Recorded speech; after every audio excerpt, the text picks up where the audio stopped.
Part 2, Chapter 5, How to Eliminate 50% of Your Business Worries. If you are a businessman, you're probably saying to yourself right now, the title of this chapter is ridiculous. I have been running my business for 19 years and I certainly know the answer. If anybody does. The idea of anybody trying to tell me how can I eliminate 50% of my business worries, it's absurd. Fair enough. I will have felt exactly the same way myself a few years ago if I had seen this title on a chapter. It promises a lot and promises are cheap. Let's be very frank about it. Maybe I won't be able to help you eliminate 50% of your business worries, but the last analysis, no one can do that except yourself. But what I can do is to show you how other people have done it and leave the rest to you. You may recall that on page 25 of this book, I quoted the world famous Dr. Alexis Carrel, where he said, businessmen who do not know how to fight worry die young. Since worry is that serious, wouldn't you be satisfied if I could help you eliminate even 10% of your worries? Good. Well, I'm going to show you how one business executive eliminated not 50% of his worries, but 75% of the all time he formerly spent in conferences trying to solve business problems.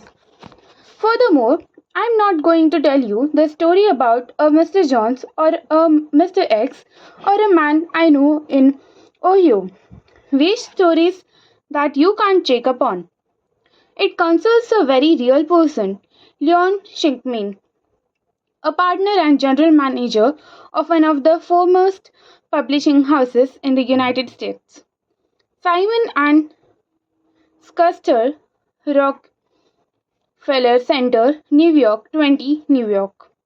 Here is Leon Shimkin's experience in his own words.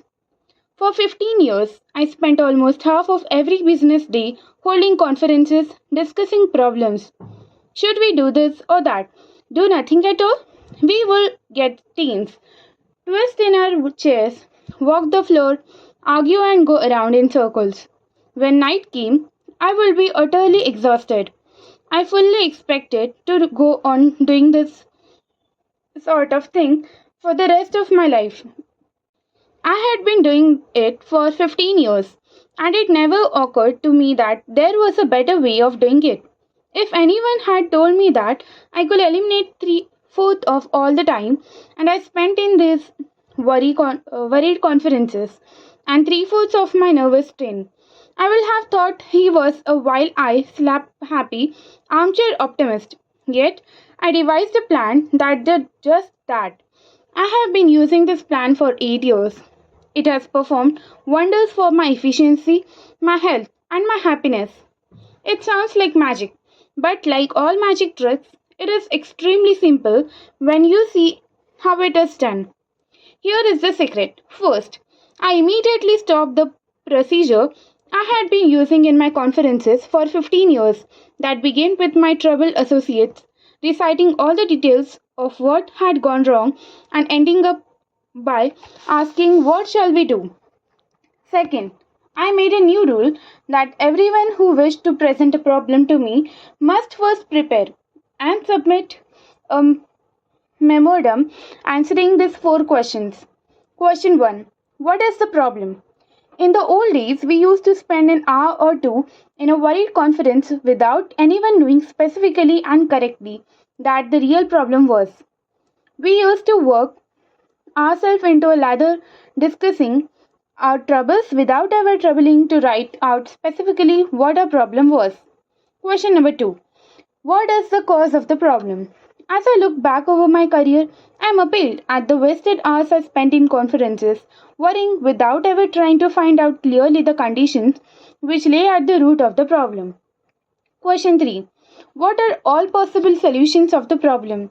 In the old days, one man in the conference will suggest one solution. Someone else will argue with him. Tempers will flare. We will often get clear of the subject. And at the end of the conference, no one will have written down the various things we could do to act the problem. Question 4. What solution do you suggest? I used to go into a conference with a man who had spent hours worrying about a situation and going around us in circles without ever once thinking through all possible solutions and then writing down.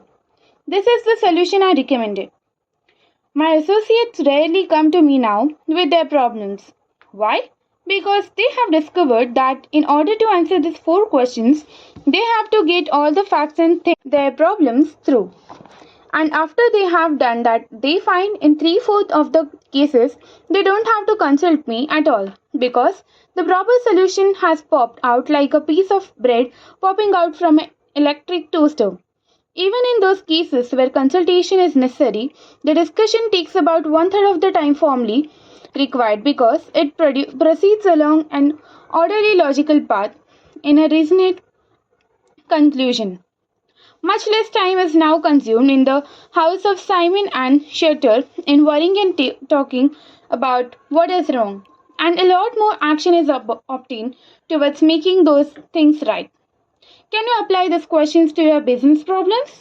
To repeat my challenge, they can reduce your worries by 50%. Here they are again. First, what is the problem? Second, what is the cause of the problem? Third, what are the possible solutions to the problem? Fourth, what solutions do you suggest?